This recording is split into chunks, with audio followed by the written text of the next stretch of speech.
As a former All-American, I am sure James Laurinaitis never thought he would return to Ohio State this early in his coaching career. And that's why James Laurinaitis potentially reaching all his goals in Columbus this time around would be an amazing story to tell.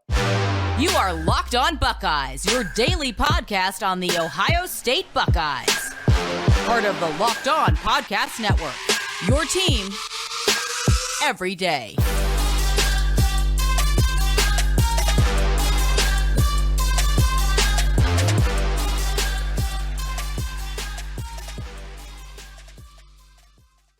What is up, Buckeye fans? Welcome back to another episode of Locked On Buckeyes for the Locked On Podcast Network. I'm your host, Jay Stevens, also the host of the Jay Stevens Podcast. It is Monday, February 6th in the year 2023, and this episode is brought to us by our friends at LinkedIn Jobs. With LinkedIn Jobs, you can hire qualified candidates more efficiently by matching open roles with people who have the skills, values, and experiences to help you achieve your 2023 goals. Post your job for free at linkedin.com/lockedoncollege. Terms and conditions apply. During this episode, we will discuss what went down during the latest Ohio State basketball game, which was another loss, and that's why we're going to close the show discussing why something needs to change with this team. But before we get to any of that, James Laurinaitis, we talked about it previously, he is back at Ohio State. Something that I didn't think was going to happen this offseason because I didn't think he would be a grad assistant 2 years in a row, but he is. His first coaching job was with his former college teammate Marcus Freeman at Notre Dame. He was a GA at Notre Dame. He's a GA at Ohio State, and he has some lofty goals. And it'll be amazing if James Laurinaitis is able to accomplish those goals while back at Ohio State. Think about the opportunity in front of James Laurinaitis. You were a former All-American, played in the NFL, three-time consistent All-American. I mean, you're one of the best Buckeyes, literally, of my lifetime, which is I've been a Buckeye fan. James Laurinaitis is a name. We think about someone who dominated on the field. James Laurinaitis fits that description. Goes to the NFL, retires from the National Football League. Before going back into coaching, he had a well-established career as a sports talk radio host in Columbus. Next thing you know, Marcus Freeman leaves Cincinnati, goes to Notre Dame, gets his boy, and brings him to South Bend, Indiana as well with him. James Laurinaitis ultimately says, hey, if there's an opportunity to come home, he's coming home. Now, this was not without a conversation with his wife, who he said is the boss, and I do understand those things are true. Ultimately, they felt this was a great move for them, the family, Laurinaitis' career. He comes back to Columbus. That does not come without any goals. Like, you're not coming back here without any goals, and especially when you're new in this profession. His goals, they're lofty. They're up there. And it would be great if he could achieve them at Ohio State, because if you were in his shoes, would you want to be able to return to your alma mater and be a coach and be one of the best coaches at that position in the sport? It don't matter if it's basketball and you're a big man's coach, or if you're the best big man's coach in the country, or if you are at basketball, you're the one of the best basketball coaches in the country at this in college basketball, college football, college baseball, the NFL, the NBA, whatever it is. Wouldn't it be amazing to be able to return to a spot where you made a name for yourself, won awards, played in national championship games, to be able to return there and achieve all of your goals? Of course it is. Of course it would be amazing. And here's what James Laurinaitis has to say about this and some of the things he aspires to do while at Ohio State as a coach. Quote, I think for me, it all starts with, can I be the best linebacker coach in the country? And can I aspire to do that at my alma mater? I think that kind of, to me, is the first thing that comes to mind. And so I'll attack this year with that vision, end quote. This young man has never been a position coach in college. He's going into his second year as a grad assistant. And so if you know anything about the profession of college football and the coaching, GA or the grad assistant is at the bottom. And so you're trying to climb your way up, literally climb your way up the mountain and go all the way up that rope and get all the way up that totem pole to potentially get to a spot that you want to be at. Now, he may have a goal, and he may have had a goal for a while to be a coach. Was it to be a position coach?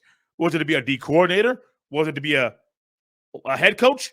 I don't know. I know what his goal is now. I don't know what his goal was 5 or 3 or 2 years ago.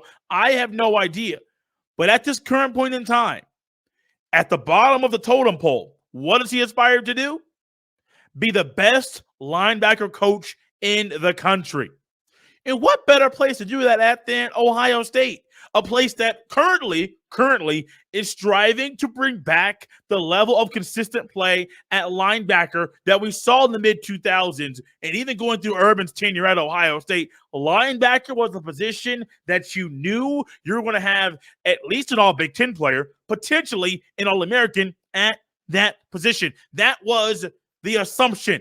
That was the rule every single year. And something has fallen off at that position.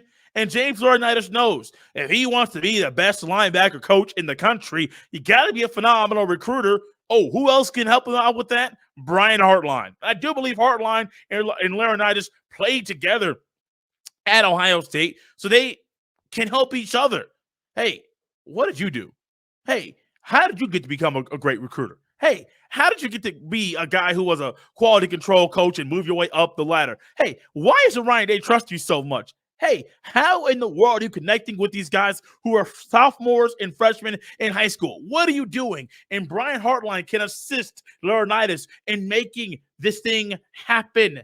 Not just being a great tactician and being someone who's great with the X's and O's and the film breakdown and those things like that, but also someone who can be a phenomenal recruiter. Because do you want to be a great linebacker coach? It sounds like he does. What do you need to be? A great recruiter. And I firmly believe James Laurinaitis, I have a belief, could be blind faith, but I'll run with this thing every day of the week and twice on Sunday.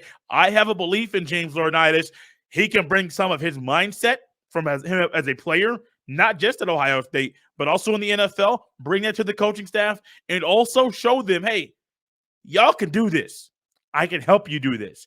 You have to trust me as I help you and coach you and teach you how to be a great linebacker at Ohio State. If you're a great linebacker at Ohio State, there's a good chance you're one of the best linebackers in the country. And I'm glad James Laurinaitis is back at his alma mater, and I cannot wait to see the potential that he has as a coach. And I cannot wait to see, and I hope he accomplishes all his goals at Ohio State, including being the best LB coach at his alma mater.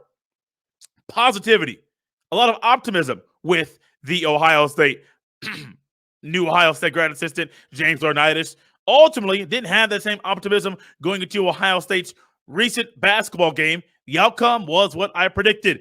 What went down? We'll discuss that next right here on Locked on Buckeyes.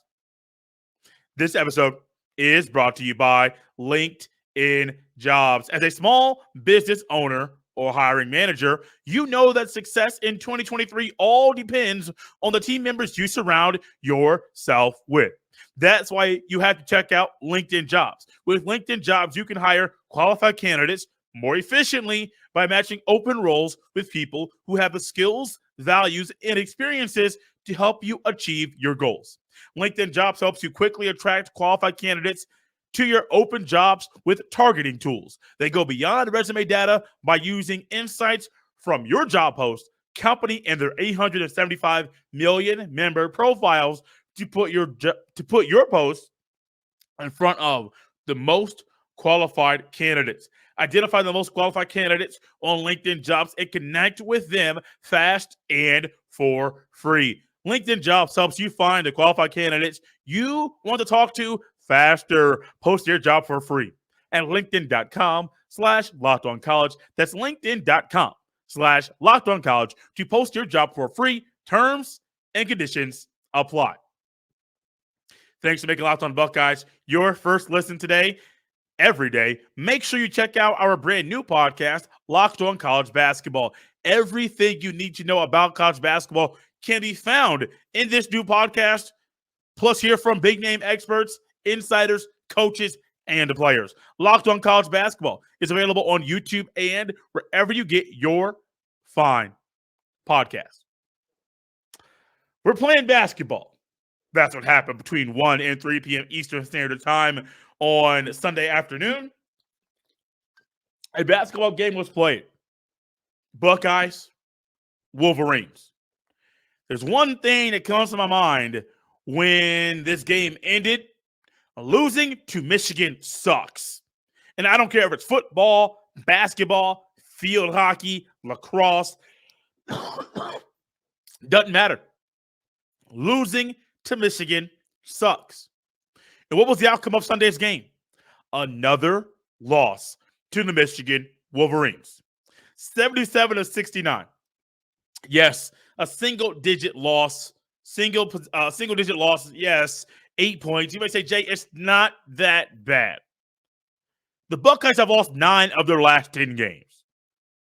That one game that they won was a 16-point win over the Iowa Hawkeyes on a weekend game, and I'm sitting here thinking, no, I'm not buying into this. I said it's potential. This could be a turning point in the season, but I'm not buying into it because I don't know if this is going to be it. And it was not. The Buckeyes have then since lost, and they've lost some more games. Let's see here. Iowa was on the 21st. They lost on the road to Illinois. They lost on the road to Indiana. Good basketball team. Indiana just beat the number 1 team in the country, the Purdue Boilermakers. That's a good basketball team. The Buckeyes also lost to Wisconsin on this past Thursday. Oh, you're losing to the Badgers. And then you just lost to a team with only 12 wins in Michigan. Michigan ain't that good either. Let me just be honest with you. Michigan ain't that good either. So this loss stings even more because I can see if Michigan was 25, 24, somewhere along those lines. You gave them their 13th win of the season. You only got 11. So it ain't like that you guys are pretty evenly matched, you would think. No, Michigan was in control of this game from start to finish. This game saw Bryce Sensabaugh not starting the game. I was like, okay, cool. At the beginning of the broadcast, it said, oh, he's been in foul trouble. He's not starting. Now, that could have been something that came up in a production meeting before the game. Great, whatever. Is that really what you want to do to your true freshman? He fouls out, and you're going to say, hey, he's the leading scorer. We're going to bench him? I don't know. I'm not Chris Holtman, but that's the thing that he decided to make, the decision. In the second half, Zed Key does not start. Felix Akpara starts. Now, you think the length on Hunter Dickinson, that's a phenomenal thing there. That's going to assist them. What did Hunter Dickinson do? He used that skinny, thin frame on Akpara and got that boy in the paint, got him deep, and Akpara had no answer. There were numerous times down the court. It was 2 or 3 times, I do believe. Dickinson got the ball in the post, left block, right block, did not matter. Got to his position, and he scores. And Hunter Dickinson was a focus of the Buckeyes on defense. Well, he should have been, but it didn't matter. Didn't matter if it was a double team, one-on-one. Akpara couldn't stop him. Zed Key couldn't stop him. Zed Key is still nursing a hurt shoulder and a bum knee. So I think both of those things hinder him while he's on the basketball court day in and day out. So all those things are factored in. But you would think you would bring a little bit more intensity, a little bit more physicality, a little bit more of everything to assist the Buckeyes to win this game, but they did not. Hunter Dickinson, Buckeyes had no answer. He shot 66.7% from the field, 26 points, 11 rebounds, 6 and 9 for the free throw line. And him being a lefty was a problem. I would not try to say it was not. Him being a lefty was a problem for Ohio State because you rarely guard guys that are lefties, especially in the post, while playing basketball. He played 36 of the 40 minutes in this game, and the Buckeyes, even though he played almost the whole entire game, the Buckeyes had no answer. Even when he was gassed, the Buckeyes had no answer for him. Now, Michigan's three-point shooting off of Hunter Dickinson was a problem for the Buckeyes, and it wasn't just rotations. Michigan was just shooting the ball, shooting very, very well. Hit the first 2 shots that they made in this game, they were threes, and I'm thinking, okay, guard the three-point line. Guard them well. The problem was if the Buckeyes put attention to Hunter Dickinson, left somebody up on the three-point line that was open. He put more attention outside, one-on-one down low, and it was clear, like I mentioned earlier, Zedke nor Akpara could stop him, could slow him down. One thing I like to see from this team is more physicality, more intensity, more aggressiveness. Jay Wright did a phenomenal job of calling this game here as a color commentator, and he talked about how Roddy Gale Jr. at one point in this game drove in, and he said he would like to see more of an aggressive nature during a drive for Mr. Roddy Gale Jr. Now, he's a freshman coming off the bench. I understand it. But these are things that we have been saying for quite a long time, and it was nice to see someone who's a Hall of Fame college basketball coach calling the game. Did a phenomenal job for this being really his first, I believe this is his first year calling the basketball. He did a phenomenal job doing it. On the Buckeye side of things, and I talked about a lot of the Michigan stuff. Michigan had multiple guys, 1, 2, 3, 4 guys hit 2 threes in this game, 2 threes apiece. So think about that very thing there. The Dickinson thing down low and the three-point shooting, those were 2 big pieces of the pie for the Michigan Wolverines. On the Buckeye side, Bruce Thornton played phenomenal. He played phenomenal.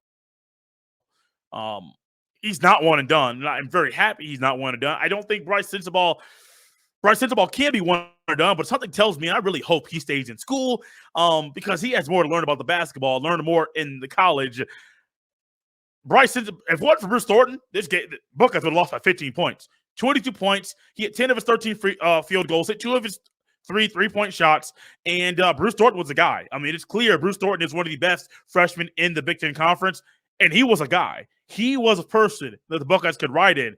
Early in the game, Justice Suing was missing a lot of shots. He's not consistent. He's not really one of your go-to scorers. If you're trying to get Justice Suing to score 20 points in a game, there's a good chance you're going to lose the basketball game. He had 14, 5 of 12 shooting. If he had 20 on 10 of 28, yeah, probably going to lose that game too. Just not really the best year, especially not being efficient for Justice Suing in the 2022-2023 season. Bryce Sensabaugh had 14 points. Bruce Thornton had 22. Nobody else had more than 6 points in this game.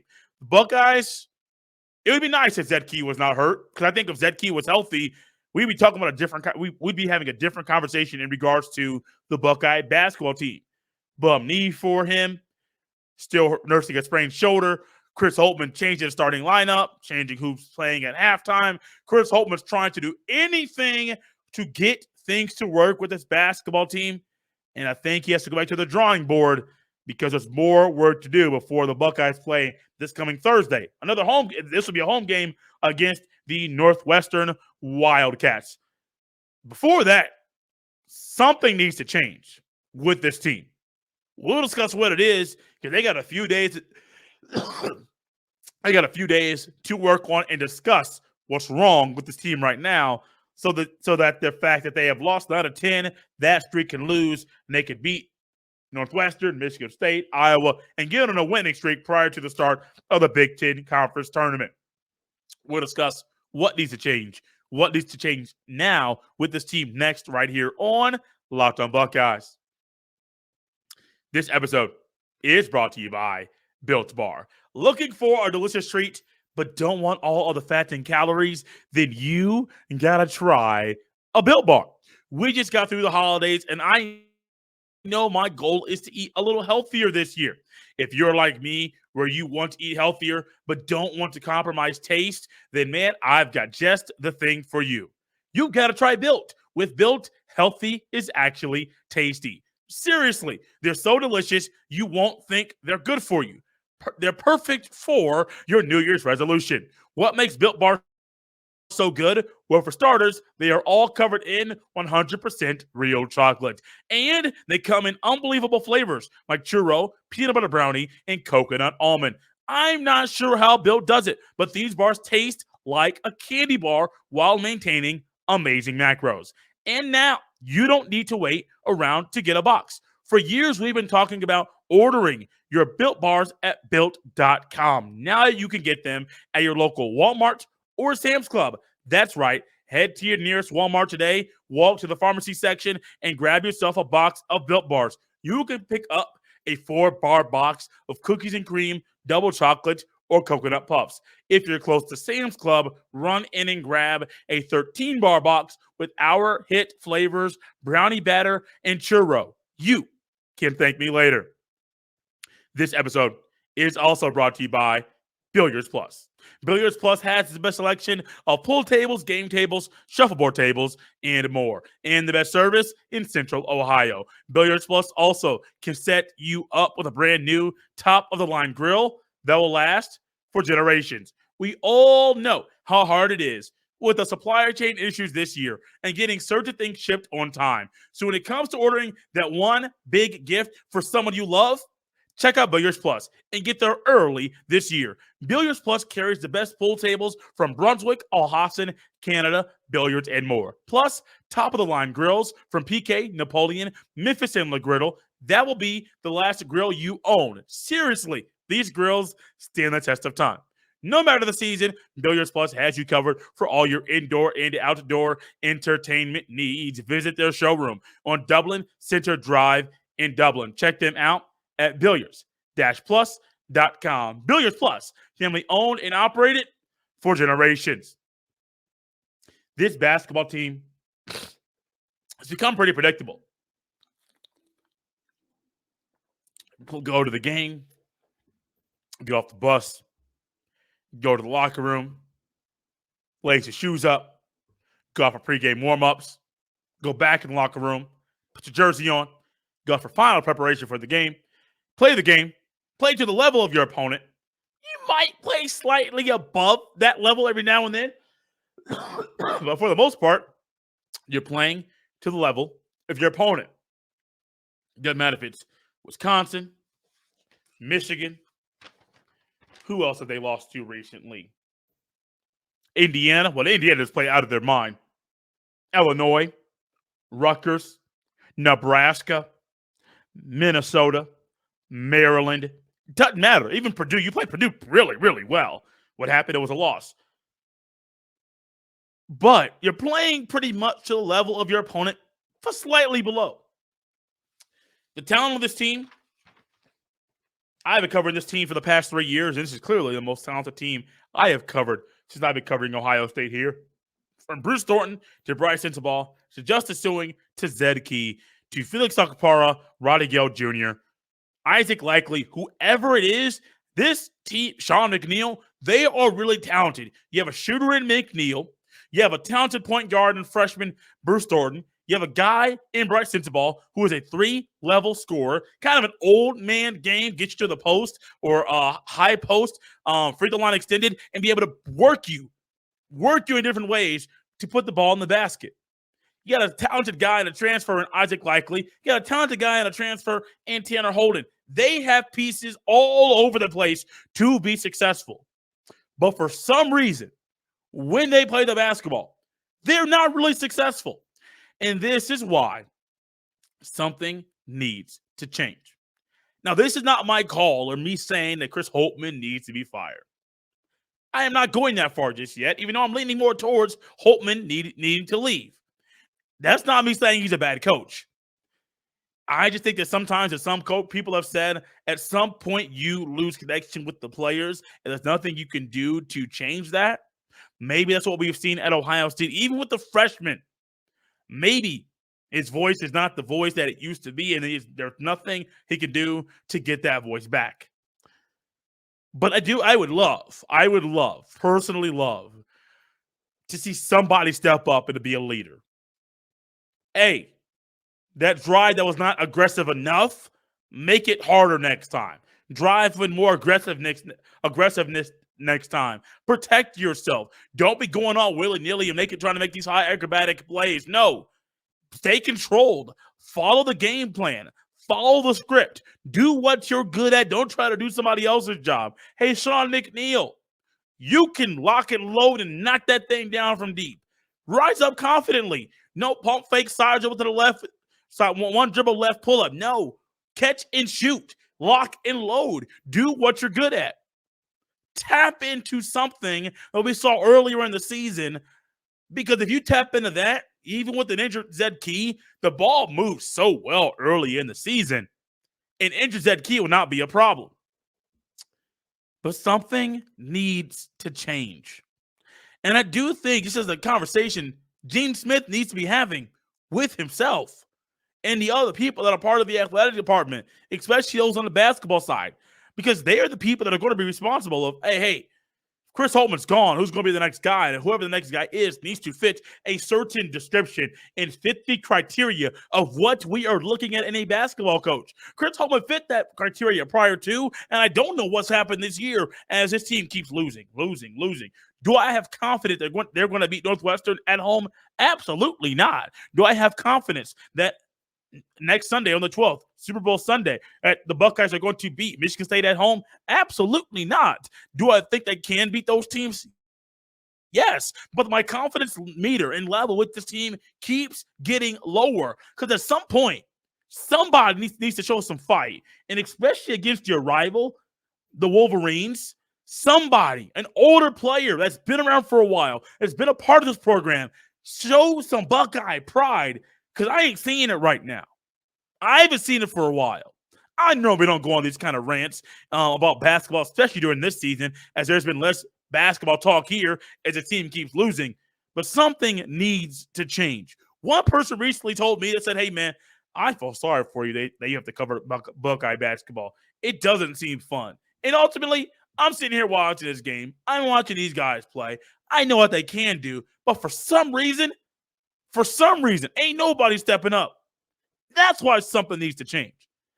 Y'all want to point the finger at Chris Holtman and say Chris Holtman's a problem, Chris Holtman this, Chris Holtman that. You can only point that finger at Chris Holtman for so long before it has to go back on the guys on the court. Someone needs to step up. I've said it previously. I don't know who the leader is on this team because during the game, I don't know who steps up and makes that leadership role. I don't know. A change that needs to be made. Play more aggressive. Play Buckeye basketball. If Felix Akpar coming out of high school can shoot a little bit outside, can stretch that thing out. Does he have a three-point attempt on the season? I don't think so. Let guys play to their strengths. Now, he's good down low. He's a good defender. He's getting better for a freshman. But on offense, let that if he has a 15 to 18-foot jump shot, let him cook. Let him shoot the ball. You would be surprised how that alters the defense of the opposition. Something needs to change. Not saying it's Holtman. I want to see something change with these players. More aggressive play, more consistent play. Cut down on the turnovers. Did that a day ago against Michigan, where the Buckeyes only had 6 turnovers in the game. Sometimes they have 6, followed up with a 12, 15, 18 turnover performance. No, cut down the turnovers, keep those things low. Good job there. But also, Buckeye pride. Play with it. Show up with it. Because right now, I ain't seeing it. Guys, right here on this Monday, that wasn't expected, but it felt good to get it off my chest. Come back tomorrow, Wednesday, Thursday, and Friday. Talk a whole lot about Buckeye football leading into the start of spring practice, which starts on March 7th. Spring game tickets going to sell this Friday. I am planning to be there. Hopefully, I see some of you. My fiance and I will be there. And so if you guys want to meet me and the person that's put this smile on my face, come on out there, meet me. DM me. I don't care. I will love to meet a lot of you guys, take pictures, and catch up with the fans and listeners and viewers of Locked On Buckeyes. As always, you can follow me on Twitter at jstevens07. You can send all of your emails to jstevens317@gmail.com. Thanks for making Locked On Buckeyes your first listen today. For your second listen, check out our brand new podcast, Locked On College Basketball. Experts Isaac Shade and Andy Patton bring you everything you need to know on and off the court. Plus, hear from big-name experts, coaches, and players throughout the basketball landscape. Locked On College Basketball is available on YouTube and wherever you get your fine podcasts.